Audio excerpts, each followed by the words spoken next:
Hey everyone. Now that we've started to see how energy works and how it's conserved in a lot of situations, we want to start applying what we know to the things that we see in the world. To do that, we're going to go back to an example that I've mentioned a few times. It's the case of the ice cube and the coffee. Now, I have here a thermos of coffee and an ice cube. Let's think about what happens if I drop this in the thermos and then just leave it.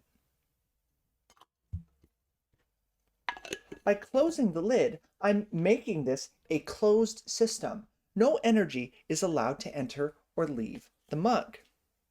Now, if I leave this for a few minutes and open it up, what are we going to find? Well, you probably already know the answer to this. The ice cube will have melted and the coffee will be a little cooler than it was before. This is not super surprising. We've all put ice cubes in something that's too hot before. But we want to be a little more specific. We want to understand why this happens and how we can describe it. To do that, we have to introduce two particular kinds of energy. I've mentioned them already, but we're going to see them in more detail here. They're called internal energies, and there's two kinds, thermal energy and bond energy. Thermal energy is fairly straightforward. It's just the energy that something has because of its temperature. When the temperature of an object goes up, thermal energy goes up. And when the temperature of an object goes down, thermal energy goes down. But there's a second kind of internal energy, bond energy. Bond energy is just energy that an object has because of its phase. Now, there are three phases that we care about in this course: solid, liquid, and gas. The bond energy of a substance changes when its phase changes. So when the ice in the mug goes from being a solid to a liquid, well, that's a phase change. And so we know that the bond energy is changing. When something goes from solid to liquid or liquid to gas, its bond energy is increasing. And when it goes from gas to liquid or liquid to solid, its bond energy is decreasing. Now, this may be a little bit different from the way that you've learned it in chemistry, but let's think about why it's the case with physics. If you want to boil water, right, turn it into a gas, what do you need to do? Well, you have to put it on a stove. You have to put energy into it.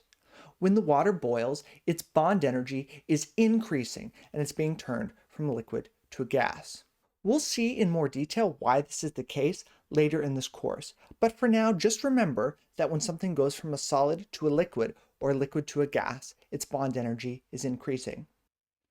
Now that we've learned some basics about how internal energies work, we need to introduce one more concept before we can start building models and making prediction. This concept is called thermal equilibrium, and it's actually just a fancy name for a very simple idea. To say that a system is in thermal equilibrium is just to say that all of the things inside of that system are at the same temperature. Let's go back to our example of the ice cube in the coffee. This system will be in thermal equilibrium when the ice cube has melted and all of the water and the coffee have reached the same temperature. It's really that simple, but why does it matter? It matters because once a system is in thermal equilibrium, nothing interesting will happen, at least as far as energy is concerned. Energy always moves from a warm thing to a cold thing. So if everything is at the same temperature, there's no warm thing and cold thing to move from and to, and so no more energy will move. You're going to see a lot of problems that at some level just involve asking about thermal equilibrium. For example, I might want to know what the final temperature of the coffee is after the ice cube has fully melted and has warmed up. Now, up to this point, we've only really thought about these things conceptually, but we need to be able to do more to make explicit predictions like the one I just mentioned. To do that, we're going to have to go to the whiteboard, and we'll see that in the next video.